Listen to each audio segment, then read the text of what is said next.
Well, thank you for coming. The reason why I'm having this talk is I want to inspire you to join our community, to try out CrowdSec, and finding it great, please. And also, I want everybody to. I want people to contribute, or we want people to contribute, because we wanted to. We want people who are using the product to also help in making it better. Yeah, I'm a little bit nervous. But it usually stops when I start talking. Yes?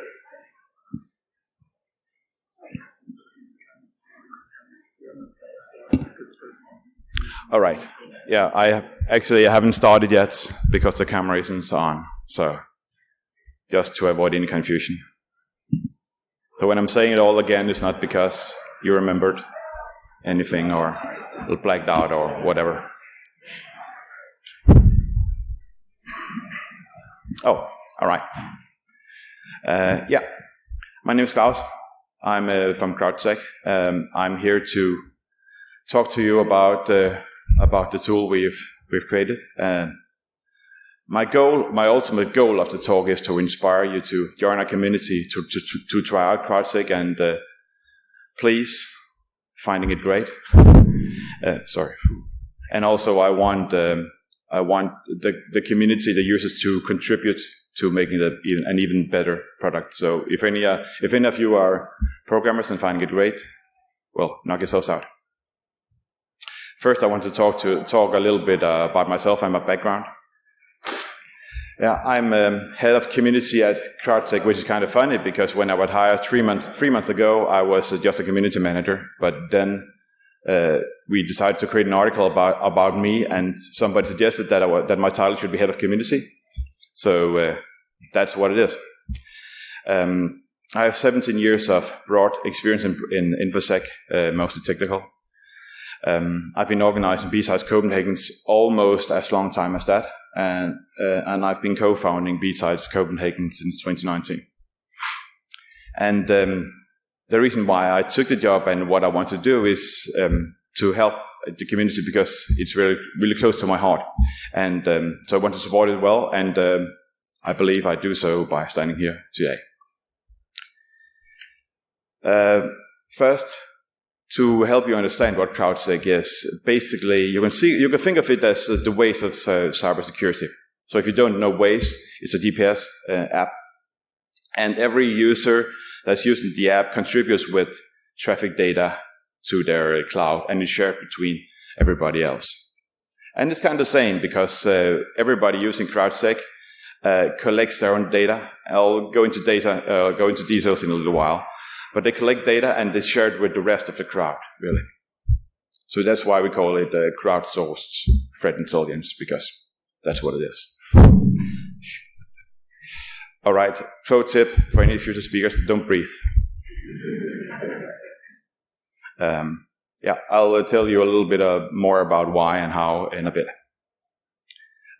First, I want to go into the background of why CrowdSec came to. Because the thing is that cybersecurity is really not complicated. Because a complicated problem, that is what one person can do, the right person, given enough time and resources. Like, for instance, Einstein's theory of relativity. I mean, that is a complicated problem, right? But cybersecurity, on the other hand, is complex. And complex problems, they can be solved when people work as a team. It has a lot. I'm not saying that it's easy, because it has a lot of steps. You have to be in control of all steps, and you have to master them perfectly every time. That's cybersecurity, right? So these are examples. I'm sorry to say that JP Morgan, who's our sponsor, are on this because they had a breach. Where hackers attacked them and breached data for 83 million accounts. And my point with these guys here is that they all had a huge security budget. Like JP Morgan, they had a security budget of $800,000 US a year. And I don't know about you, but I just can't imagine spending so much money on literally anything.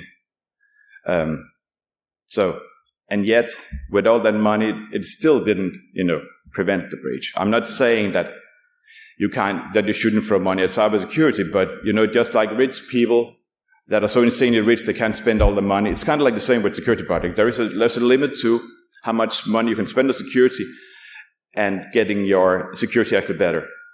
At some point, you just can't spend more money and getting an effect. So the conclusion here is, this is not about resources, this is about the approach. Basically, the basic approach is wrong. So just to sum up, we tried outpowering the bad guys, we tried outsmarting them, and look at where we are today. It just hasn't worked. So we suggest another approach. And that approach is outnumbering them, because we are more than them, right? Why not use that to our advantage? So we want to suggest like a hive approach. Because think of it, if a beehive approached you, would you attack it or would you run away? Right? Everybody in the right mind would run away. So it's kind of like the same. But how do you do this in practice? The thing is, it's all about resources on the internet. And the most scarce resource, at least as long as we have IPv4, that's IP numbers. So basically, what we want to do is leveling the playfield. We want, since the IPs, as the hackers steal IPs, and they provide anonymity for them. So if we can blacklist and ban 90% of all their IPs, then it's going to be a lot harder and a lot more expensive for the bad guys to do their bad stuff. Yeah, and that is really our ultimate goal: making it as hard as possible for those fuckers, to do their business. Yeah. So the way this works is that it's a four-step product. It's four-step process. If you take it to this overall overview. First, logs are added to the agent. We support four data sources as it is now, like syslog over network, journald, and with syslog we actually spawn a syslog server, so you can just point your syslog traffic to the CrowdSec agent, and it will just go into CrowdSec agent. As I said, we support journald, we support AWS CloudTrail, and we support just normal flat files. So what happens first is that the agent passes the log files, it detects threats, and it gets block lists back from the community and applies them on the local, first on the agent, and then it tells the bouncer. The bouncer is the active part of the software that's actually enforcing traffic based on the threat intelligence that it gets. And those bouncers, they exist on two layers on the OSI model. On layer 3, as host firewalls, like on Linux, it supports IP tables, NF tables, PF, and on application layer, WordPress, Nginx, so Cloudflare also. And then lastly, but not at least, data shared back with the community. It can be disabled. It's completely volunteer to share data, but it kind of ruins the whole point if you don't. So, yeah.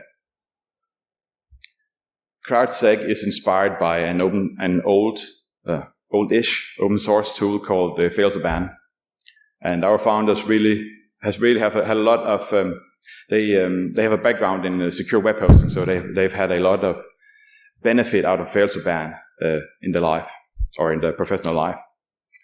So inspired by that, and also by the grand ideas that I talked about before, they decided to make a more modern version of Fail to Ban. So basically, CrowdSec can handle the same tasks, but it can do so much more. So comparing to Fail to Ban, it's only fair up to a certain level, because it can handle much more complex logic and is very flexible. As I said before, we have 4 data sources, but those data sources, they could be literally anything. So when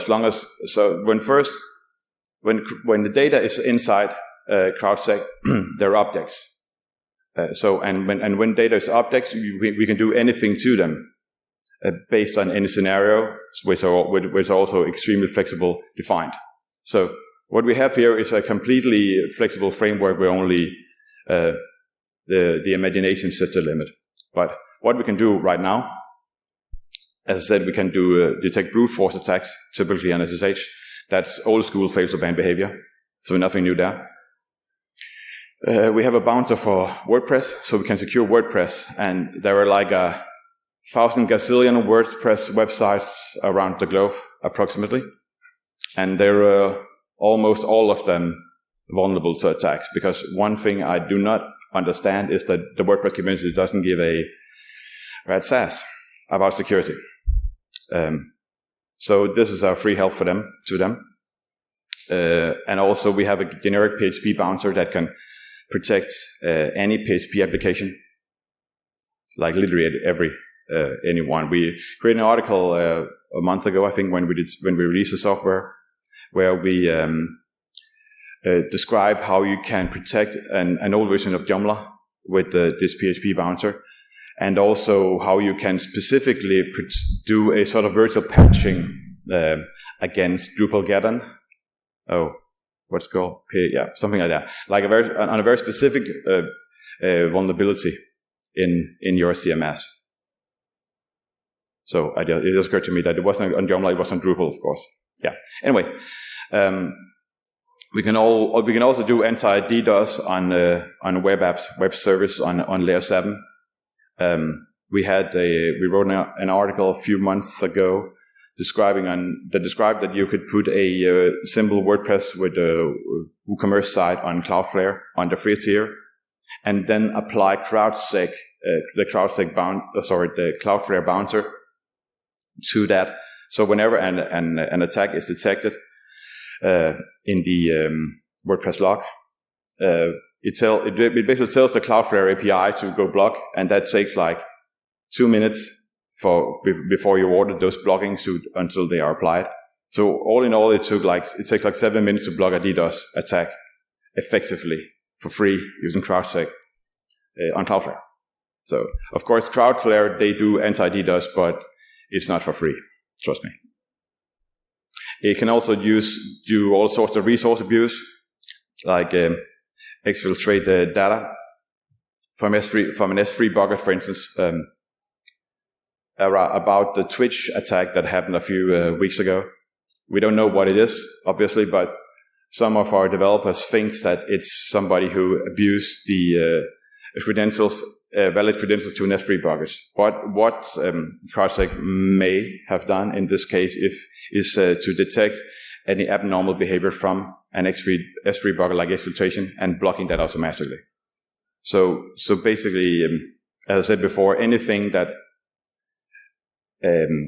is defined as, in CrowdSec you will define a normal behavior in a scenario, and everything that's not normal, that will then trigger the scenario. I'll come into details on that a little bit later. Other use cases is that we can prevent data theft from e-commerce sites, credit card stuffing, user information. We'll be supporting shortly Magento CMS with more to come. And last but not least, the last example I'll be talking about here is you can also set up CrowdSec on a cheap Raspberry Pi on a local network, so it can detect port scans and bonjour lookups and AD lookup and react to that. So it can react as an internal canary as well. So basically, your imagination sets the limitations. Another difference between CrowdSec and other threat intelligence solutions out there is that this is real data. This is real data from real production servers that are applied live. Well, when I say real time, people in OT tend to say that it's not real time, but it's almost real time. And it's basically the biggest CTI network in the world already now, even though that we're nowhere near our goal, but we're still we're already quite larger than the honeypot-based CTI networks out there, because that costs you to run those. As value-added bonus is free. Free as in speech, free as in free speech, and free as in beer. Basically, it's an open source MIT license, and for those who really don't know the difference between all those licenses, I don't much, is that once it's opened, you can't close it. That's the whole idea, really, because whatever we're creating here, we're doing this for the community, and we don't want somebody with a lot of money to screw it up for us, to screw up the latency, so to speak. And it's also free to modify. Yeah, and open to contribution, obviously. So the point here is that the code alone, it doesn't have a value in itself. The code and the community, that what brings the value in CrowdSec.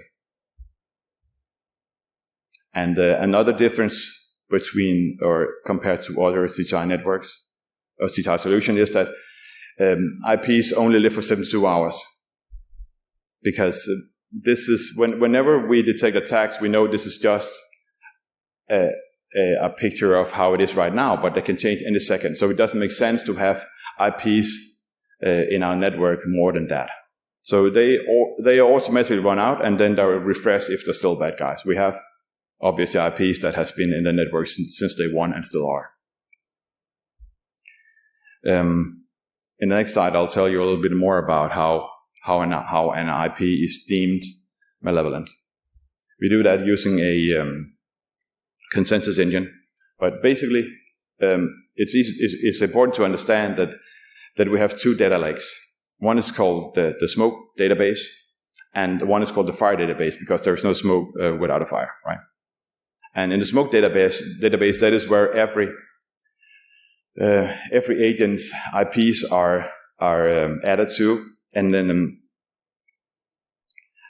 the consensus engine will look at those IP, and based on a number of factors like trust level meaning the agent who reports the malevolent or allegedly malevolent IP has how long time have they been in the network, how trustworthy are they? They have a score up to 99. We also have our own honeypots that they have trust rank 100, obviously, but those we only have our own honeypots for reference. And another factor is consistency compared to other users' data, and correlation with data from other agents, and crossing with third party. So if an IP is in the smoke database is deemed malevolent, then it goes into the fire database, and that is approximately 3 to 5% of all the IPs that are added to the smoke DB. So it's a very conservative process. We only want IPs in the fire database that we know are fuckers, right? So where there's no discussion, basically. Those that we just block by default because they're up to no good, never. And one thing that a product like this usually questions is which data is shared. Well, we only share timestamp, offending IP, and behavior. We don't care who you are. So for those who care about GDPR, if there are any in this forum, we care about GDPR, and also we don't want any fines. So, and another interesting thing is that they IPs in the smoke database, they are automatically degraded, meaning that after 3 months, we'll round up the timestamp to the nearest 6 hours, and after 6 months, we'll round the IP up to /28, because we really don't want data that we don't think are bad, or we don't want data on people on IPs that we don't think are bad.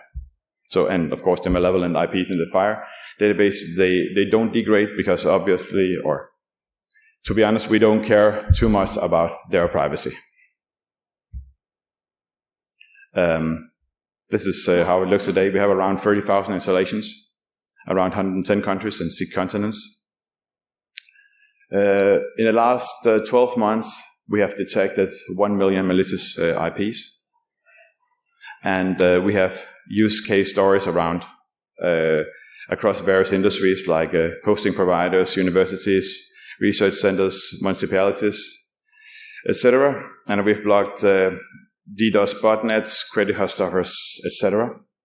And our goal in 2024 is to reach 1 billion machines in our CTI network. So, yeah, we're getting there eventually, I hope. But it takes a long time. So, hang on a second, I need some water.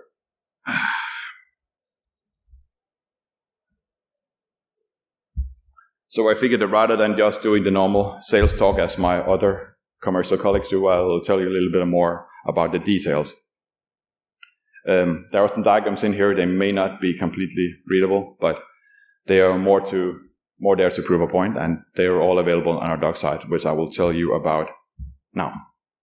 Because what we have, which is extremely rare, I guess, are developers who are good, and I'm not sure they like it, but they do write excellent documentation. All articles on our sites, and there are a lot. Whenever we introduce a new feature, there will be a supplementing or supporting article. Like a few weeks ago when we released the Helm charts for Kubernetes, obviously, we also had a supporting article, so that people understand how to use it. And the doc site itself, that's made with Dockersaurus, and it actually also has its own GitHub repo. So if you see any errors and want to contribute, do a pull request. Or if you're not that good, not that interested yet, just to submit an issue or open an issue. This is an architectural overview of CrowdSec. To the left, we have the data source that I talked about before. Then we have the, sorry, my eyes are not as good as they were 20 years ago, to be honest. There's the CrowdSec CLI, which is the graphical user interface you use to manage the agent. There's the local API, which communicate with both with the alerting module. We can do alerts directly in Slack, in Splunk, in Elasticsearch, and we also have a general HTTP API, which can be used for notifications to literally everything. We have community members that has created configuration for notifications in Teams. And what's interesting about that is that the user who did it also thought of pulling in data from Showdown. So whenever the IP that's been alerted also comes with data from that IP on that IP from Showdown as well, which is kind of interesting. Which is really funny because we didn't think of that. It's really now that we're in the early stages. Whenever we get community contributions, we really like it, really love it, and that led to another user saying that I want to do the same, but for Telegram. So that is coming also. The local API is also used to talk to the central API, where it gets its block list and sends all the data back. And last but not least, the local API is used to communicate with the boundaries, WordPress, Cloudflare, Nginx, firewall, all that stuff. And an interesting thing is that all the groups of data that can be on the same machine or it can be on separate machine, because it's all REST API. It doesn't matter where things are. It's all HTTPS traffic, light, easy, no problem. Agent-wise, we are a bunch of Linux nerds, so we support Linux. Most specifically, we really support Debian, but we support other distributions as well, like Red Hat, CentOS, Amazon Linux too, or you can compile your own if you're that kind of person. We also support FreeBSD, and we are also working on porting it to pfSense and OpenSense, which should be out sometime soon. And we're also considering OpenBSD, even though OpenBSD users are mostly angry old men. We believe it could still have a purpose also, that the FreeBSD port is not that far away from OpenBSD anyway. We support Docker. It's useful with Docker Compose. We wrote an article on that, which you can find on crowdsec.net/blog, along with all our other articles. We support Kubernetes, As I said, we wrote an article on how to use our Helms chart. And we support OpenWRT. That's an embedded Linux that runs on routers. And believe it or not, there's a Windows version in the works. We hired a contractor, and it's due out in Q1. I hope. A lot of people are asking for this, so it's highly anticipated. And if there's any other platforms that you're missing, as I said before, my job function is head of community, meaning that I'm speaking with the community, finding out what they need. And also we strategically also want to conquer existing products like Home Assistant, for instance. They have a gazillion users worldwide, and there's no security available there, but yet Home Assistant users really love to share internet expose their Raspberry Pi to the world so they can remote control it with their app. But why not protect that with CrowdSec in a real easy way? And by doing that, we could get a lot of users, existing users, Home Assistant users, into CrowdSec. And that's just one example, really. So if you have any suggestions, then feel free to reach out. My contact details are on the last slide. Yeah, we'll talk a little bit about how CrowdSec, how the certain parts of CrowdSec are named. In collections, that's bundles of parsers and scenarios, and they are constantly updated. And it's easy to update. I'll show you that later. And next, I'll tell you more about parsers and scenarios. Parsers, they're made in the YAML, and it describes how a string should be parsed. Most parsers, they're proc, but they could also be expressions for specific data like JSON. And then you can add an external method for enrichment or whitelisting even. Scenarios, they're also YAML. They are made to detect a specific behavior, usually an attack. As I said before, in this scenario, you define what is accepted. For instance, in the in the anti-DDoS article or experiment we had that I spoke about earlier, we have a scenario that defines that the normal usage, HTTP usage, that's 1 to 2 connections to the server. So if an IP creates more than that, then something is wrong. Then data is put into what's called a bucket, and whenever that bucket is full and it overruns, or a scenario is triggered, and that is all defined in the scenario YAML file. How big the bucket is, how much can run out of it, and when it's overflown, how much room or space it has. So that's what's called a leaky bucket method. And once that bucket overflows, a scenario is triggered and something happens, really. Also, for any geek and in professional life, observability is quite important, so you know what's going on. And we support from Prometheus, but we also you can also pull out stats via the CLI. Or you can write them read them manually in the log file, or you can use our Metabase dashboard, which is easy installable via Docker. I assume I'll be showing a little video on that later.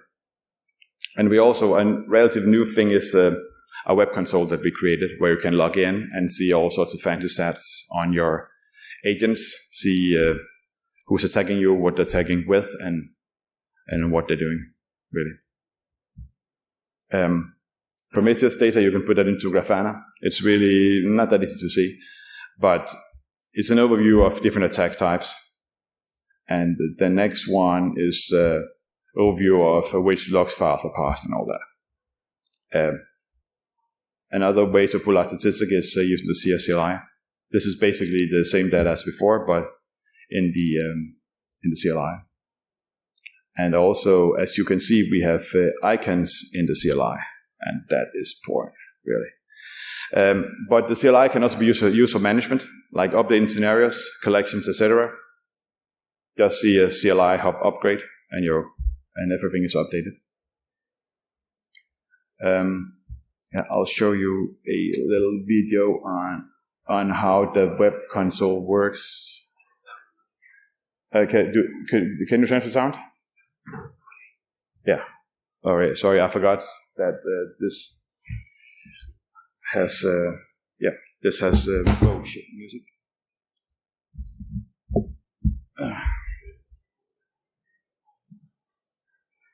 All right.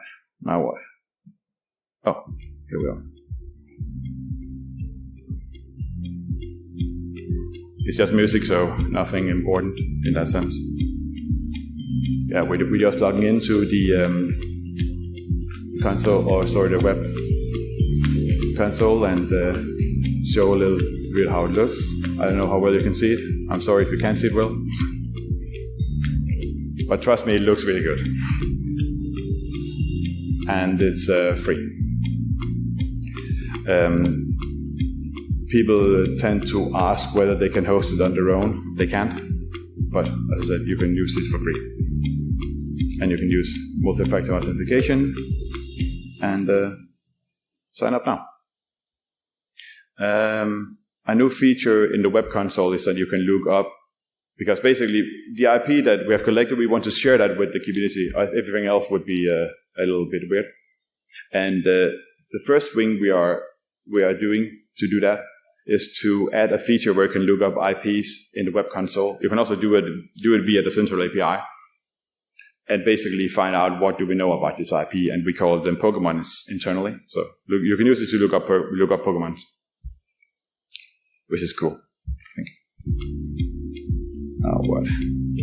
Oh, sorry. No, we don't want to see it again. As a bouncers, firewall, Nginx, a custom bouncer is really, it can really be used to trigger custom scripts. For instance, I had a user the other day who was interested in blocking users on his OpenVPN, but he couldn't do an IP block because everybody was doing OpenVPN from a netted IP.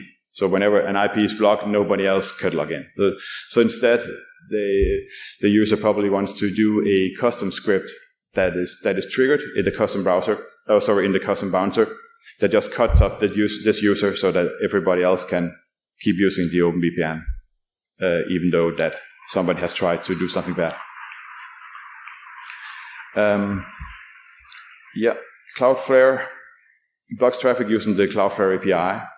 You can block traffic based on the ASN, the country IP, and you can also force capture from those users. Usually the way we use it and the way it's described in the article that we wrote about it is that first it blocks off the entire countries and blocking them by forcing the users from those countries to go through capture.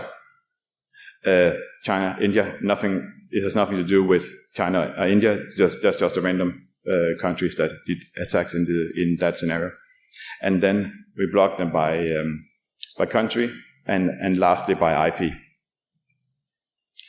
The bouncer for WordPress, it can also do capture stuff, and the generic PHP can also do capture stuff because that is a feature in the PHP library. Or you can make your own. Obviously, we welcome bouncers from the community. Everything in CrowdSec is written in Go, and it's written in Go because it's fast and it's easy, and it's really hip, I guess. And that includes bouncers, they're also written in Go. So, what about the future? Because I've spoken much about what we can do today, but how is it later on? In the next quarter, we'll be focusing on serverless architecture, like AWS first. Then we want to help e-commerce fight against hackers, Magento CMS. We also plan integrating with mod security, because mod security, for those who don't know, it's an open source WAF, and it's a really, really good product. But the problem is that it's really dumb. So we can add a contextual awareness with CrowdSec to mod security. So you get a WAF for free. We also want to expose all the CTI we collected using some API stuff, because we want to be a part of the triaging process that goes on in any SOC around the world. And one of the newer things that we have been discussing is that, as you can probably imagine, we have an easy way to distribute and operationalize any cyber threat intelligence. So we're talking to third parties that are creating free CGI that they want to share with the world. Like we are talking to Cyber Threat Alliance. It's probably the biggest freely available threat feed, and their members are Rapid7, Sophos, Cisco, Checkpoint, and many more. They really want to use CrowdSec as a method to distribute their threat intelligence, because up until now the only way to use their threat intelligence feed is to have a MISP instance or something like that, and you have to be dedicated to have a MISP instance at home, to be honest. So it's a win-win situation. We have more data in our smoke database, and they have a way to distribute that threat intelligence and share it with the world. And that also goes to, I mentioned Cyber Threat Alliance because they're big, but it could be anyone running a cert or anything with threat data they want to share with us. Please let us know. The more the merrier. Okay, that's right. Yep. And can I use 5 minutes more, or is that okay, cool. Yeah, there is a short video on how to install and use CrowdSec. Because I've spoken a lot, I thought I would stop talking. Well, I won't stop talking because I'll show what's going on, but I'll talk about what's going on, but I will be showing stuff as well. First, we'll be installing CrowdSec on Debian. First, we'll be adding the repo, because Debian is cool, but they're not really good at updating stuff, right? So first we're installing the agent, and the agent, that's the brains. It doesn't do anything, right? It doesn't block anything. It just detects the attack and sees that it has been going on. All right, that's done now. You can see that it detects which services are running and adds collection based on that. So we see that Nginx is running, so it downloads collections for Nginx automatically. So auto installed. Then we'll be running a NICTO attack. Yeah, that is a web attack detected, but as I said before, we are not blocking anything yet. You can see that the data is enriched. We can see country and AS number on the IP that's been detected. Then we're installing firewall bouncer at some point. Yeah, we're doing that now.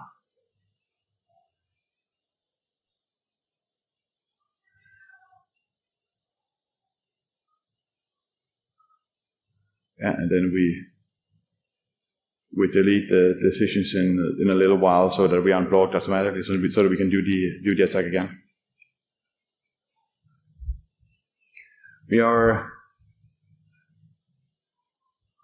What's it doing now?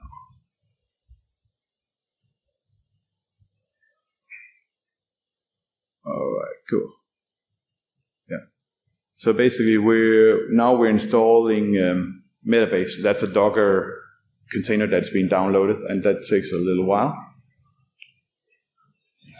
So while that is being done, we'll take a look at what's available on the hub. Basically, we'll see there's a lot of collections and scenarios and bouncers available.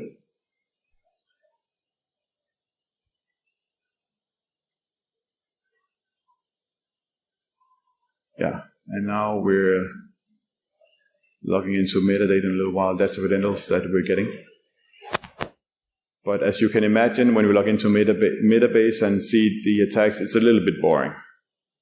So what we'll do in a little while is that we'll add data from an old log, because that is a very cool feature, that you can add old logs to see what would CrowdSec have done in this situation, if you're investigating an incident, or basically you just want to see what had happened if I had been installing CrowdSec earlier than I actually did.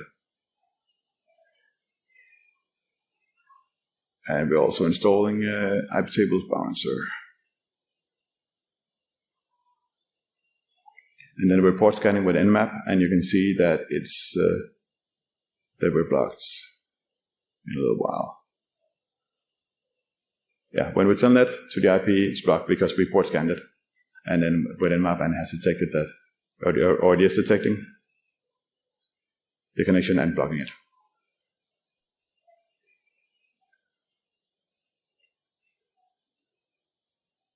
Yeah, and again, you can see the alerts and decisions that has been applied. And then we're going back to Metabase at some point.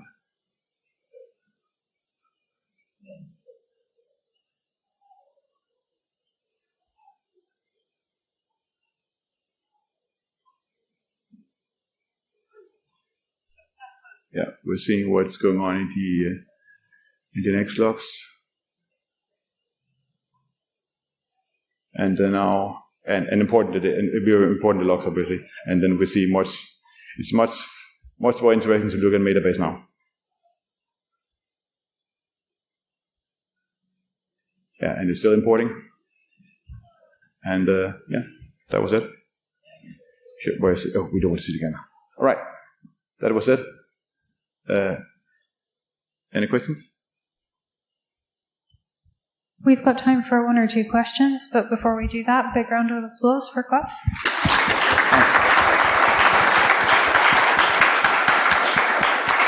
Yeah, so I hope that I have inspired as many as possible, ideally everyone, to try out CrowdSec. And if you are interested and want to know more, please get in touch, or go to our doc site, or go to our GitHub, or go to our discourse even. If you have technical questions, that goes on the discourse.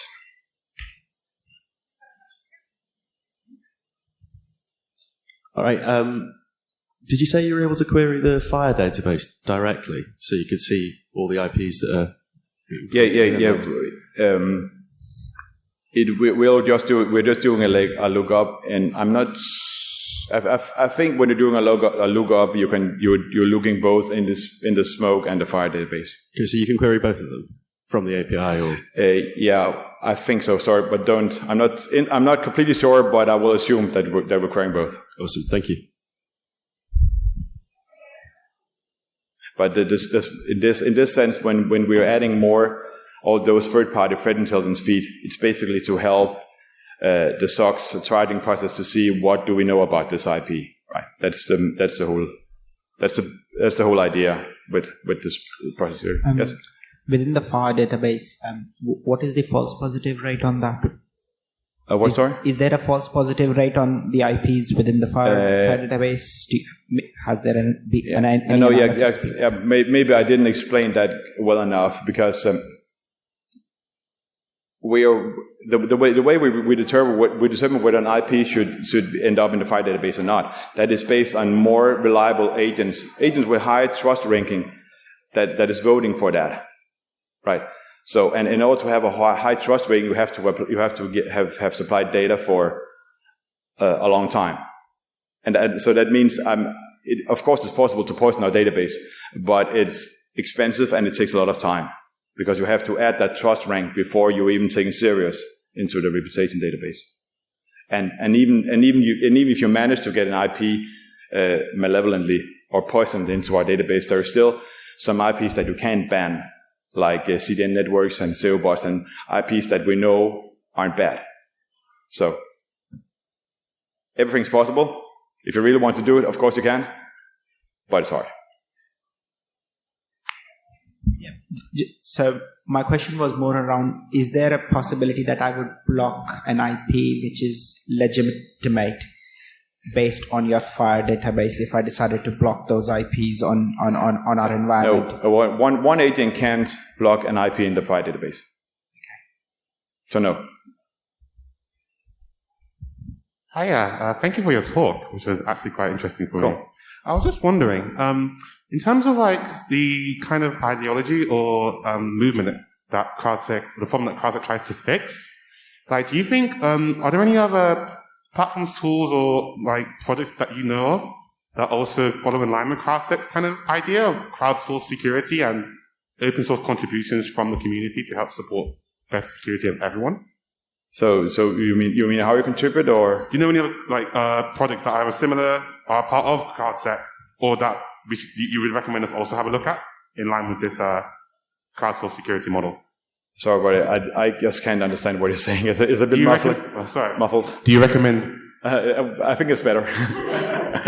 Do you recommend any other projects that also do crowdsourced security that work either alongside or in complement with this tool? I am not aware of any companies that are doing something similar as we are, because we're both in IPS, we're in IDS, we're CTI, and that is actually our marketing problem, right? Because when people are Googling for products, it would be great if they got a hit from CrowdSec. But since you can't really put us into any category, then what are we most? I have no idea, honestly. Thank you.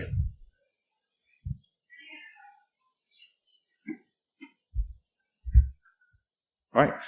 Well, anyway, as I said, I'll be hanging out and on Discourse and on Gitter and on Reddit and Twitter and on that email. So if you are interested in knowing more, and that also applies if you have doubts whether CrowdSec can be used in your environment for a specific task, let me know, and I can set up a meeting with the guy who's brainchild all this, and he can answer everything on this. One last round of applause. Thanks.